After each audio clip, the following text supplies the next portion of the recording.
Before we go any further, let's start out with a beautiful Merabh. We'll end with a Merabh also, but as I was gathering up all the energies for this shout, gathering the energies from Shambhala around the world in this group, as you all came together riding on the notes and the energy of the music, I said, let's do this first. Let's take a good deep breath together as we begin. Realizing what you're really here for, what you're really doing, the magnitude of the work. I don't even like to call it work, maybe not the right word, the magnitude of your endeavors here on the planet, what you're doing. It's sometimes even difficult to comprehend in your human mind, and particularly when you still have some of the past, the ghosts of the past, when it hasn't been given over to wisdomizing, when you're still playing with some of the old issues, tinkering with them, intentionally holding on to them, in spite of your screaming and yelling. Sometimes it's difficult to realize the magnitude of what you're doing. Well, it's real easy to slip into the consciousness of, well, I'm just trying to make my way, I'm just struggling along. And no. This small group of Shambhala, this pirates from around the world, it's much more than that. Much, much more. It's an interesting experience, game even, to pretend that you're still just a human trying to make your way through. I just look forward to that moment when you really realize the magnitude. Actually, it might be overly frightening to realize the magnitude of what you're doing.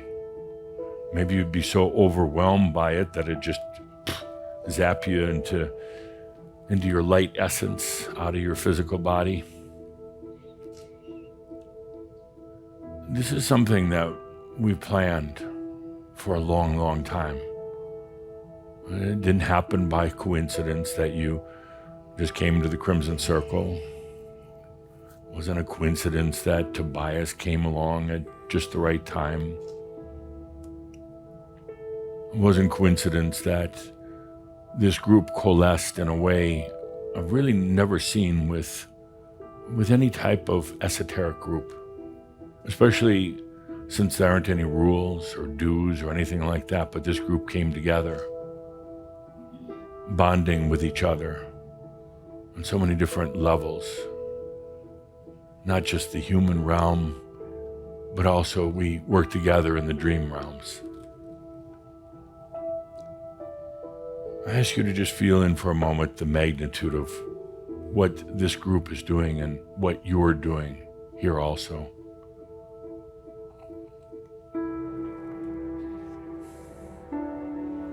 It's often buried under the everyday hassles of life. It's buried under feelings of guilt or shame, but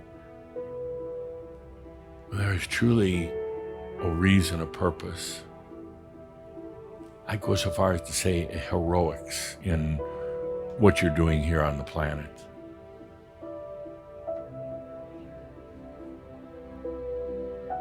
For ages and ages, there have always been groups that have sequestered themselves in caves or remote islands, distant lands, away from the hustle and bustle and the noise of mass consciousness, to do a single thing, and that's to maintain an energy connection between this planet and the other realms.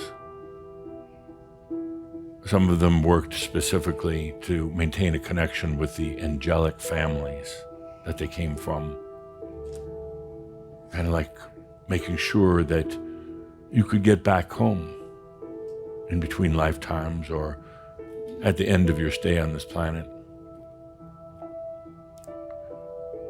There's groups that have done just nothing but meditating or praying, chanting, and their whole lifetime dedicated to maintaining a energy balance on the planet. Those groups are now, for the most part, gone. There are still a few around the planet, not too many, because now it's about being an embodied master, being with others, not sequestered in some cave somewhere, but being right here in the midst of others. Being here to do a very simple, beautiful thing, allowing your light to shine. I am light. And I allow that light to go forth without agenda.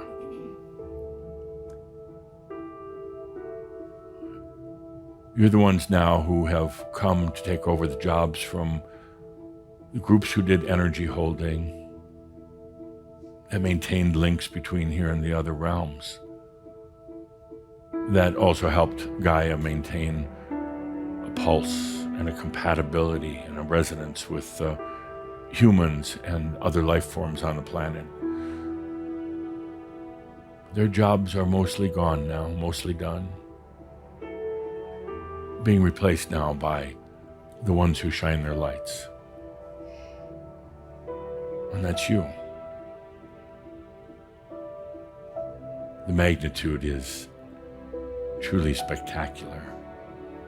I know there are so many days where you just don't realize it, or you think perhaps too grandiose, but I ask you now to feel into your heart,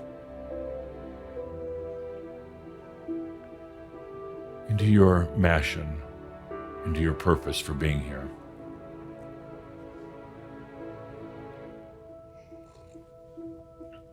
This is the culmination. Eons of time, of the dreams of the Atlanteans, of the hopes of those who were there at the time of Yeshua, planting the Christ seed, and now culminating right here in this beautiful time of the machines. A time when the planet really appears to be crazy, but it's just going through its changes. Take a deep breath and feel into why you're really here.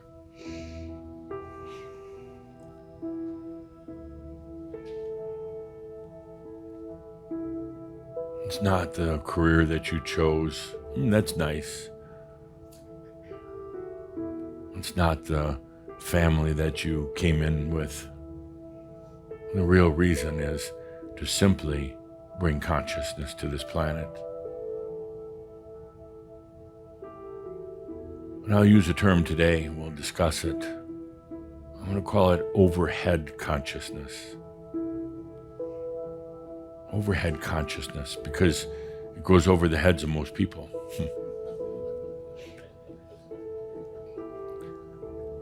It goes over the heads of even you sometimes, but we're going to talk about it today. It means a higher form of consciousness, a higher level, in the 30,000-foot view of consciousness. When you're shining your light, it's not just to affect things like the economy. I mean, it does have an effect, as you can see. Look what you're creating out there. Or politics or causes. Those are rather mundane and quite ineffective, but we're dealing with overhead consciousness. Again, we'll talk about that today, but right now, I ask you simply to feel into the magnitude. Ask your soul here. Ask your soul. Your soul, what is the magnitude of what we are doing here on the planet right now as masters? What is the magnitude of what we, you and I, soul, are doing here? And listen for a moment.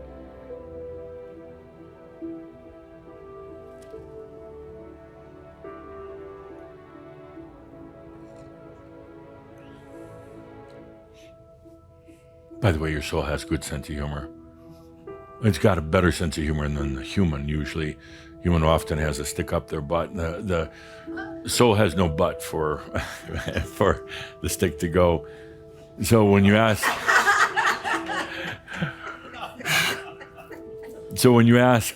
the soul, tell me about the magnitude of what I'm doing. Share with me. And the soul does that head smack. It's like finally you're asking, finally you're understanding. Let the soul share with you for a moment and the real magnitude.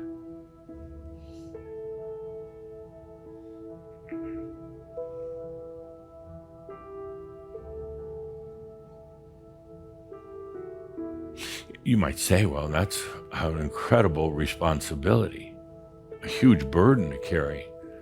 Not really. Not really.